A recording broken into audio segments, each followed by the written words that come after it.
Samantala po, isang language center sa Lapu-Lapu City na umano'y isang illegal recruitment, ipinasara ng Department of Migrant Workers.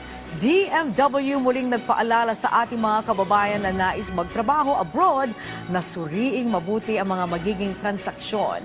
Si Nina Oliverio ng PTV Cebu sa sentro ng balita.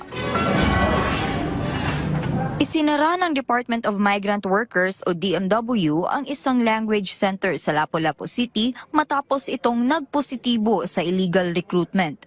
Nag-aalala ngayon si alias Ana na nag-apply sa nasabing language center para matuto ng Nihongo sa pagnanais makapunta sa Japan. Nasa 15,000 piso ang kanyang binayaran para sa isang buong course ng Nihongo.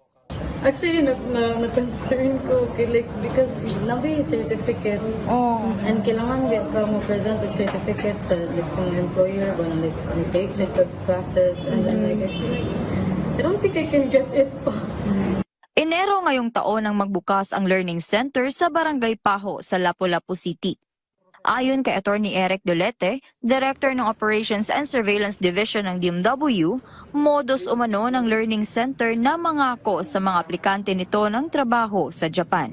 And i-refer daw po nila, no? Tutulungan daw po nila ito na makapagtrabaho, makapag-process po, no? Sa isang license agency o license mga ehensya po na makikita po sa Manila. Under Section 6 of 8042, if you look at the law, bawal po kasi yun, ano? Yung pong pangangako ng trabaho ng walang lisensya, number one, o isang training center, unang-una dapat hindi nyo po ginagawa ito, no, in the first place.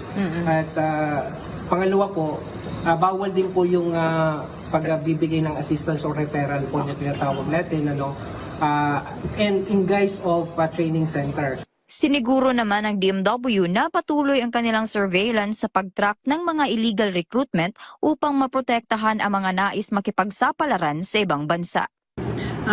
We have programs naman po on AirTip, yung anti-illegal recruitment and trafficking in person. So we do those seminars. Halimbawa, if we talk of yung work abroad, first talaga is they have to check with the website ng DMW. Nakalagay naman po doon, meron pong link doon kung ano po yung mga agencies na merong existing or active na license. So yun po yung ano namin sa public na bago sila pumasok kung meron mga work for abroad, check muna nila sa website ng DMW. At saka meron din po doon na link for kung ano yung mga available na job orders po natin sa abroad. Mula sa PTV Cebu, Nina Oliverio para sa Pambansang TV sa Bagong Pilipinas.